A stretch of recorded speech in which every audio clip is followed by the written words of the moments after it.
Hacinamiento penitenciario, parte 3. En este video abordaremos lo que corresponde a las soluciones al hacinamiento penitenciario. Como una solución para reducir el hacinamiento carcelario podemos tener la potencialización del uso del brazalete electrónico, porque de nada sirve mejorar la infraestructura en los centros penitenciarios si sigue habiendo hacinamiento.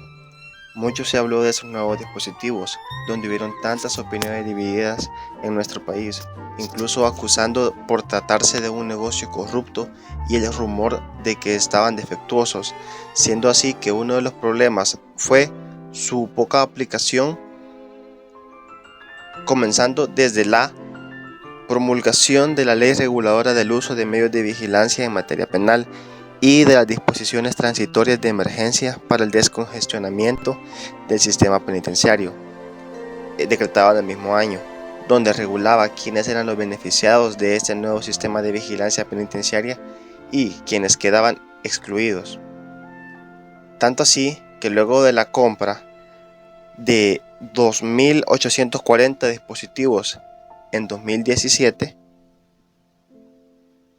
en el año 2018 apenas el 5% de los brazaletes habían sido aplicados. El proyecto avanzaba a cuentagotas, justificándose que el proceso solo era aplicable de manera judicial, donde los jueces estaban a expectativas de poder aplicar el uso de esos dispositivos, y fue hasta el mes de diciembre de 2018 cuando apenas aumentó hasta el 8%. De esos dispositivos, donde de los 2.840 solo se les había aplicado a 209 procesados en libertad.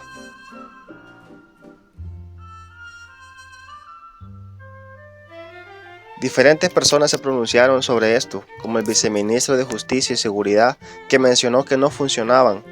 por ser un tema altamente técnico y que era unos dispositivos de vigilancia que requerían de conocimientos especiales. Y en marzo de 2019, en una reunión por la Comisión de Seguridad Pública, el ministro de Seguridad, el procurador de los Derechos Humanos y demás jueces del sistema penitenciario manifestaron que existía una falla en la señal de rastreo por problemas de cobertura, y haciendo hincapié en que habían jueces que no estaban implementando esta medida, donde fue hasta esa fecha que 2.840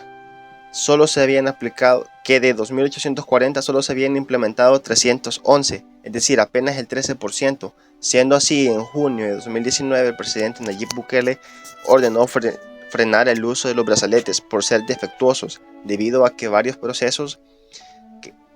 que tenían dicho dispositivo fueron capturados por no respetar las medidas. Es por esto que resulta imperativo potencializar el uso de brazaletes electrónicos como medida sustitutiva,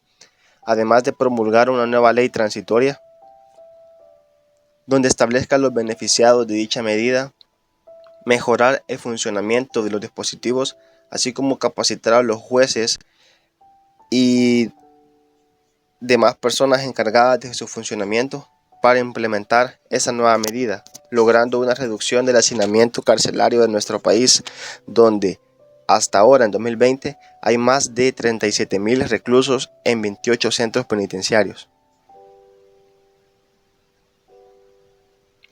Como otra solución, tenemos el uso de la prisión preventiva, no como la regla general, sino como último recurso. La implementación de las políticas criminales y reformas legales que proponen mayores niveles de encarcelamiento como la solución a los problemas de inseguridad ciudadana constituyen uno de los principales factores que inciden en el uso no excepcional de la prisión preventiva, pues solo en El Salvador este fenómeno ataca nuestro sistema penitenciario. De acuerdo al informe de estadística penitenciaria de la Dirección General de Centros Penales, en 2020, El Salvador tiene a 37.000 personas privadas de libertad, de las cuales 28.218 son condenadas y 8.820 son procesados, donde es más del 24% de las personas detenidas que se encuentran con la medida de detención provisional. Teniendo en cuenta que en nuestra legislación en materia penal se encuentran medidas alternativas a la detención provisional donde se es necesario para reducir el hacinamiento en cuanto a los procesados privados de libertad, fomentando más el uso de medidas que regula el artículo 332 del Código Procesal Penal, además de aplicar más el uso de los procedimientos abreviados de conformidad a los estándares necesarios, como respetar las garantías al debido proceso y una defensa adecuada, respetando sus derechos constitucionales, no solo ser sometidos a procesos que respondan únicamente a reducir la prisión preventiva. En casos donde no proceda, habrán ocasiones donde algunos acusados no podrán optar a la aplicabilidad de los antes mencionados, por lo cual existe otra manera para reducir el tiempo de las personas en detención provisional, las cuales serían adoptar medidas dirigidas a las largas esperas en que se encuentran las personas detenidas previamente a recibir una sentencia definitiva, asegurando que las personas en detención provisional sean sometidas a un juicio sin demora, siempre y cuando respetando la garantía del debido proceso y velar por la defensa pública adecuada en los casos que se necesite una defensa pública. Como otra solución tenemos la intervención de la Procuraduría para la Defensa de los Derechos Humanos. Como es conocido, la Corte Interamericana de los Derechos Humanos en muchas ocasiones se ha pronunciado sobre el hacinamiento penitenciario que existe en la mayoría de países de América Latina, siendo El Salvador uno de los que se encuentra entre los porcentajes más altos con un 33.33%, violentándose así en los privados de libertad una gran cantidad de derechos humanos, los mismos que deben ser velados por el Procurador para la Defensa de los Derechos Humanos, de conformidad a sus funciones reguladas en la Constitución en el artículo 194.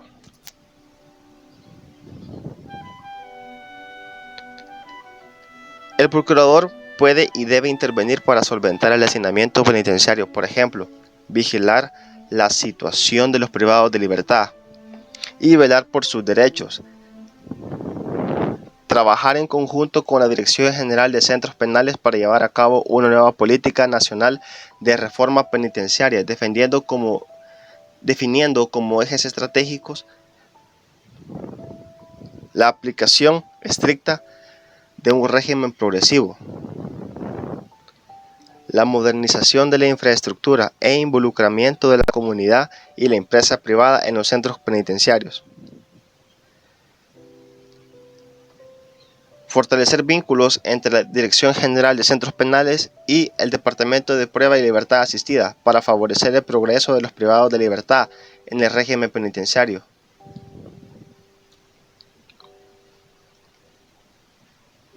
La creación de un equipo técnico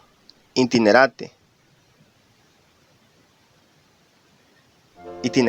para agilizar dictámenes criminológicos para los que obtengan beneficio de la libertad condicional.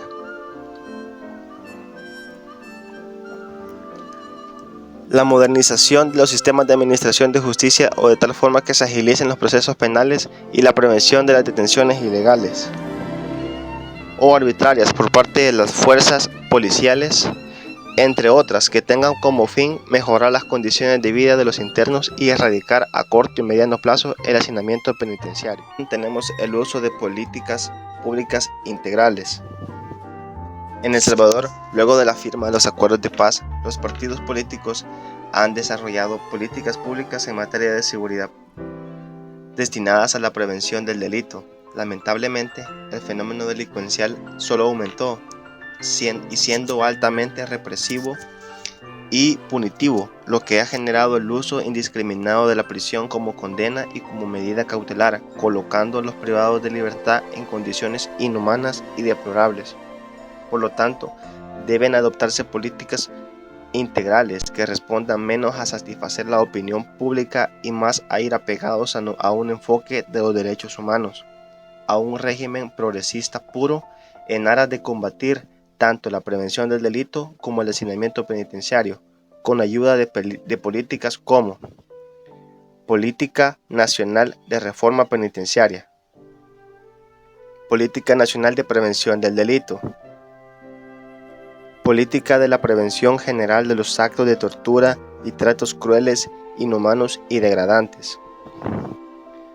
Políticas económicas para la sociedad y de reinserción económica de las personas privadas de libertad y una política criminológica, todas que sean capaces de actuar conjuntamente para la obtención de fines como disminuir la delincuencia como la principal causa del hacinamiento penitenciario y mejorar las condiciones de vida de estos, respetando sus derechos humanos.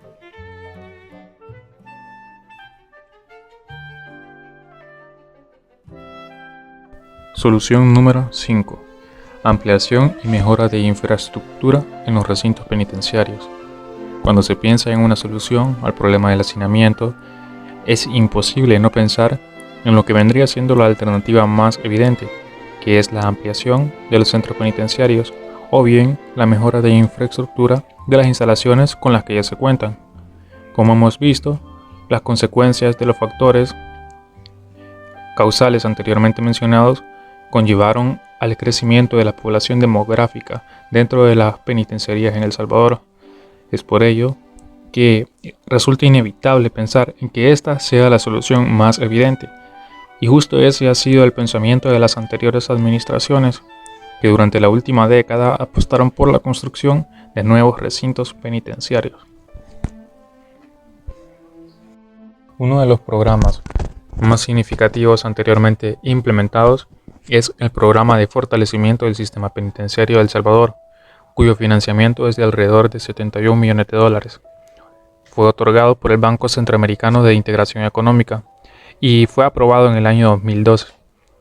Dicho programa aún está siendo ejecutado actualmente y cuenta con varios objetivos, entre los cuales podemos mencionar mejorar las condiciones de seguridad, rehabilitación y habitabilidad, pero teniendo como eje central el aumento de la capacidad instalada y el generamiento de nuevos espacios penitenciarios, esto con el fin de reducir el índice de hacinamiento carcelario. En la ejecución del programa se han ampliado o creado los siguientes centros penitenciarios: ampliación y equipamiento del Centro Penal La Esperanza, ubicado en Ayutuxtepeque, San Salvador; construcción y equipamiento del Centro de Detención para Mujeres en Izalco; y ampliación del Centro Penal de Izalco, fase 2. Es importante destacar que también se han desarrollado otros avances al margen del programa en mención, de los cuales se pueden mencionar los siguientes: ejecutados a partir de fondos provenientes del presupuesto extraordinario de seguridad pública;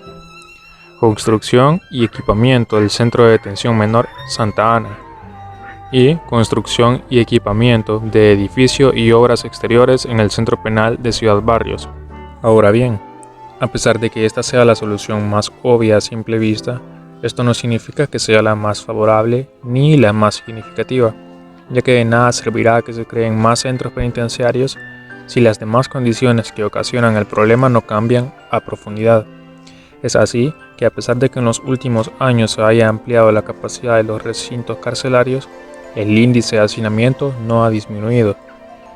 por lo que es correcto afirmar que esta solución por sí sola no produce un impacto efectivo. Debe trabajarse en conjunto con otras medidas, como las seguiremos viendo, para que tenga un cambio significativo en las condiciones en las que se encuentran los privados de libertad. Solución número 6. Hacer uso de la sustitución de la pena. En el caso de los delitos menores o delitos de bagatela, es necesario que se haga uso de la sustitución de la pena como medio para descongestionar los recintos penitenciarios, y aunque la aplicación de esta medida suene trivial, su ejecución causaría un impacto en la realidad de los privados de libertad. Para entender la relevancia del abordamiento de este punto, hay que saber que según estadísticas del Consejo Criminológico Nacional, el sistema penitenciario en el año 2018 albergaba un total de 27.738 condenados, de los cuales 9.877, o sea, el 28%, cumplían penas entre 1 y 5 años. Es decir, en ese momento estaban privados de libertad por delitos menores casi 10.000 personas, que bien podrían haber pagado su condena fuera de los centros de reclusión, lo que hubiera resultado en el reducimiento del hacinamiento y el mejoramiento de las condiciones de los demás reos. Cabe destacar que la proposición idónea no es crear nuevas medidas sustitutivas o la reforma del Código Penal, sino que la apuesta ideal es la de aplicar los elementos que la ley ya otorga en el artículo 74 del Código Penal, que bien pudieran ser arresto de fin de semana o trabajo de utilidad. Para hacerse una idea de la relevancia de este punto, se presentará a continuación una tabla con la cifra de las personas a las que se les ha condenado a trabajo de utilidad pública, comprendida dentro del periodo de enero de 2013 y junio de 2019. Como podemos ver, el sistema penitenciario salvadoreño se ha evitado el ingreso de más de 17.000 personas dentro de sus instalaciones.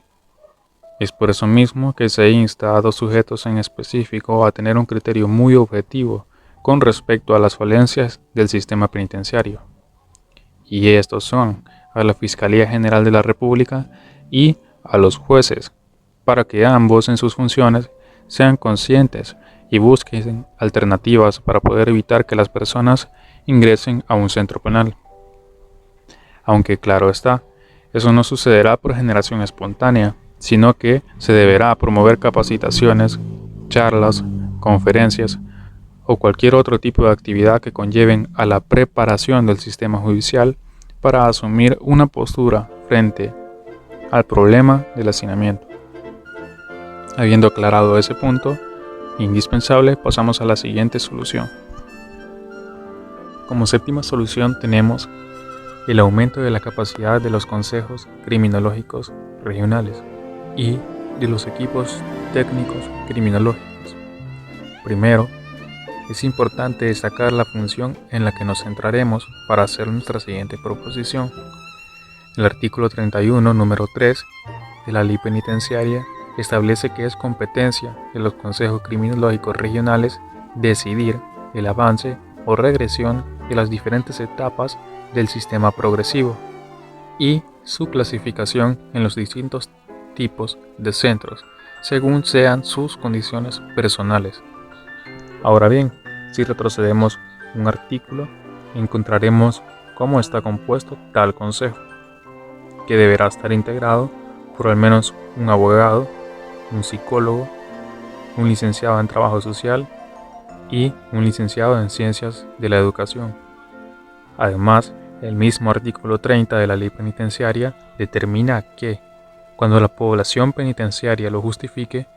dicho consejo estará integrado por más profesionales que los ya mencionados. ¿Cuál es la importancia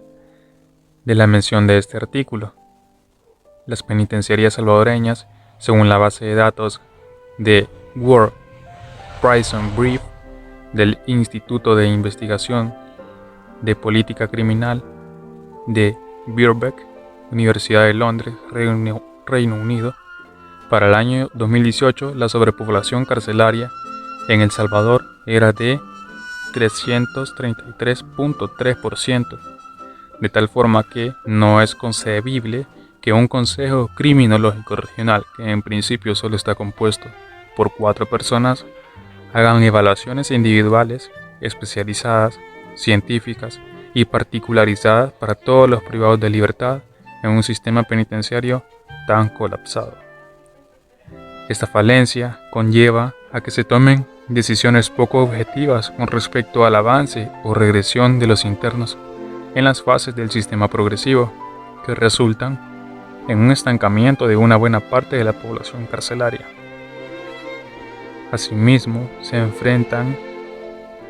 a este conflicto cuando ejercen la función de proponer al juez de vigilancia penitenciaria y ejecución de la pena la concesión del beneficio de la libertad condicional de conformidad a lo establecido en el artículo 85 del Código Penal, puesto que, al ser tan grande el número de personas a las que brindar la atención, resulta en el retardamiento de trámites para su concesión o su rechazamiento, ya sea porque el número de solicitudes sea muy alta o porque no se haya valorado la conducta del individuo como debe ser. Entonces, la solución a esta problemática la encontraremos en el mismo artículo 30 de la Ley Penitenciaria que anteriormente se había mencionado, teniendo como primera posible solución que, debido a la sobrepoblación de las cárceles, el Consejo Criminológico Regional esté integrado por más profesionales, a fin de que se logre fraguar efectivamente las funciones de dicho consejo. Esta es una acción permitida en la ley y que probablemente se ejecute, pero aún así no es suficiente como para dar el abasto que la situación demanda. Además a esto, muy a la par del aumento de la capacidad de dicho consejo, también se deberá incentivar a la contratación de más personal para los equipos técnicos criminológicos, a fin de que el ejercicio de sus funciones sea potenciado proporcionalmente. Como segundo punto, es una medida que ya está dentro del plan de trabajo de la Dirección General de Centros Penales,